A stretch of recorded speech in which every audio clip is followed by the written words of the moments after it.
Welcome to the next episode of Take a Break. Take a break.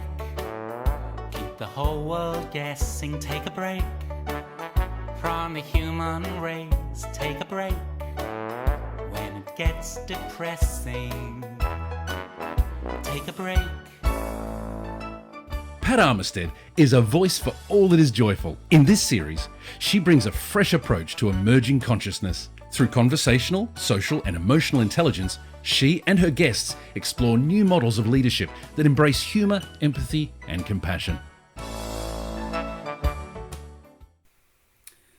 She'll help you evolve. She'll redefine your vision of your influence. She'll gift you presence, impact and growth.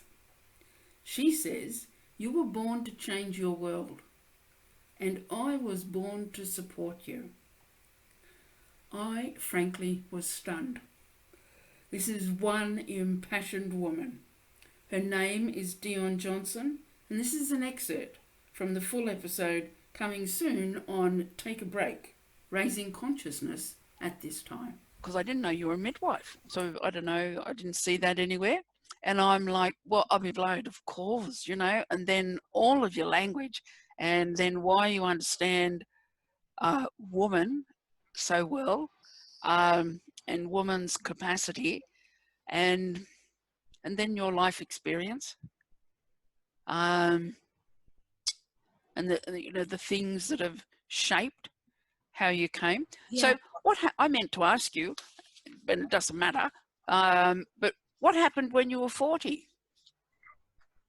You had... So I had this turnaround week, you know, where, so what happened really was that my aunt died, which I think is really important somehow. It's like, my aunt dying and then my dad dying and us having this conversation. It's just like, you know, there's something about something dying to bring new life forward. But anyway, my aunt died and it was the same thing, you know, we have these massive gatherings and at one of those evening gatherings, I saw a friend of mine who I hadn't seen for many, many years. So my aunt died and I met in the process of everybody coming around and all these big ceremonial gatherings, I saw a friend of mine who I hadn't seen for years, like decades actually.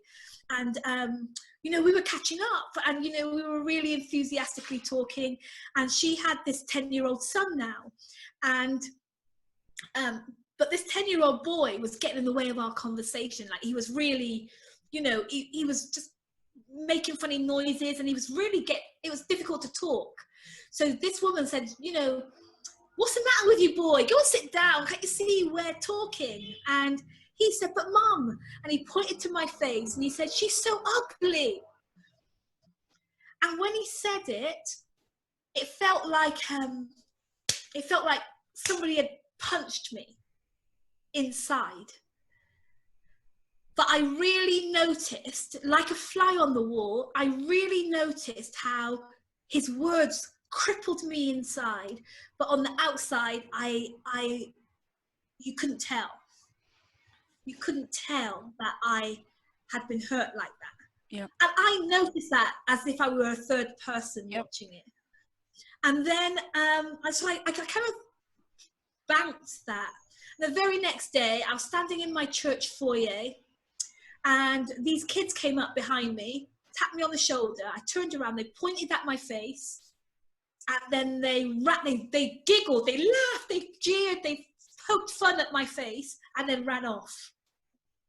And then it was in that same place. I could not believe it because that was the very next day.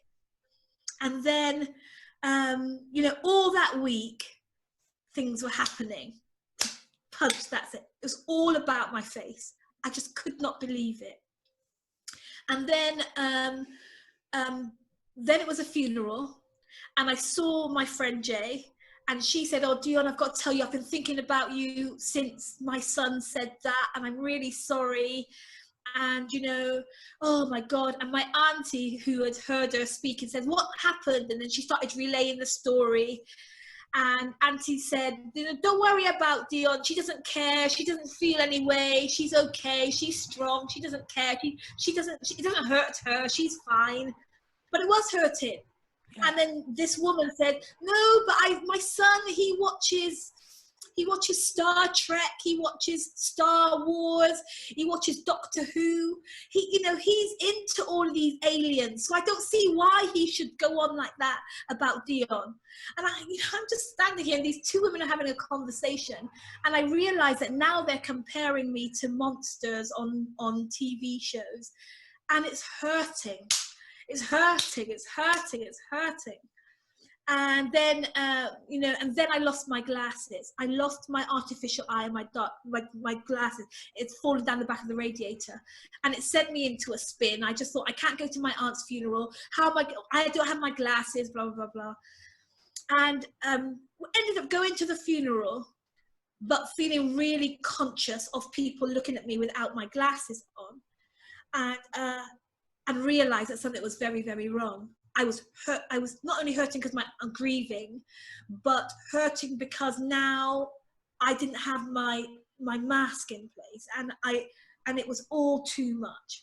So long story short, the morning after the funeral, I woke up, and my niece, who was 3 at the time, had found my artificial eye that I had left carelessly on the side dresser.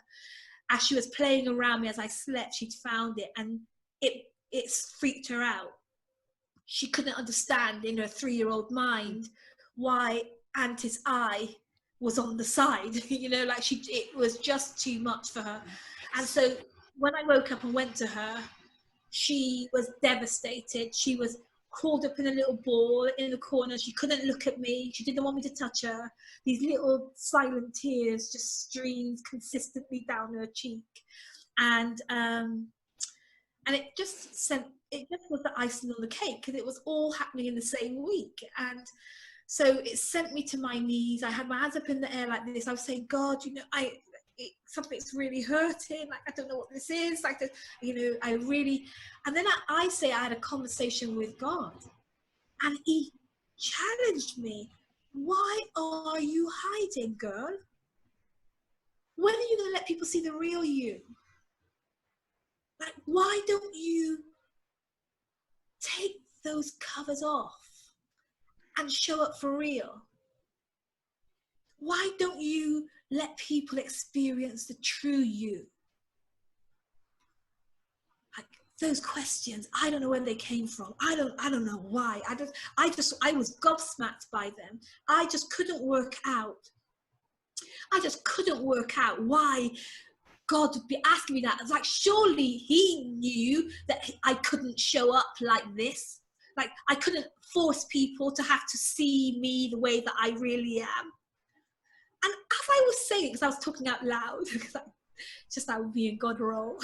I was saying out loud, but look at me. How can I not wear my dark glasses? How can I not wear this artificial eye? Like, I have to be kind to people. I have to not let people see the real me. Like, it wouldn't be fair to let people see the real me.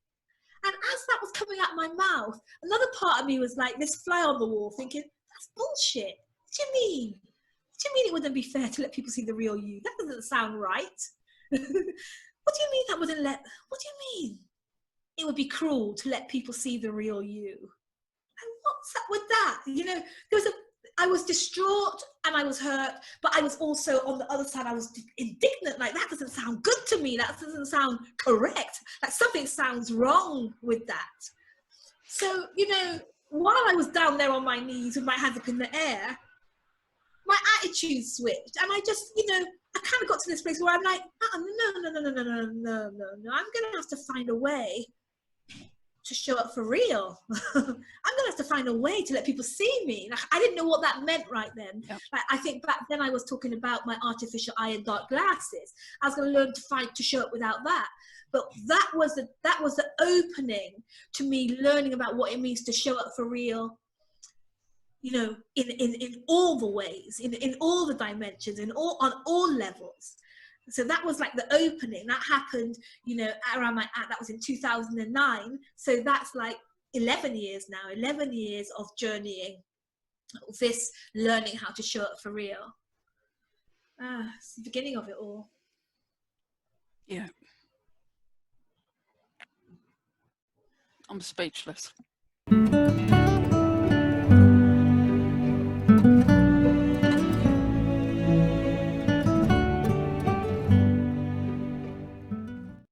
Take a break, Thanks for taking a break with Pat Armistead. take a break, Join us next time for more. take a break. And be sure to like, share and subscribe for updates. And don't forget to click the bell for notifications. Bye for now.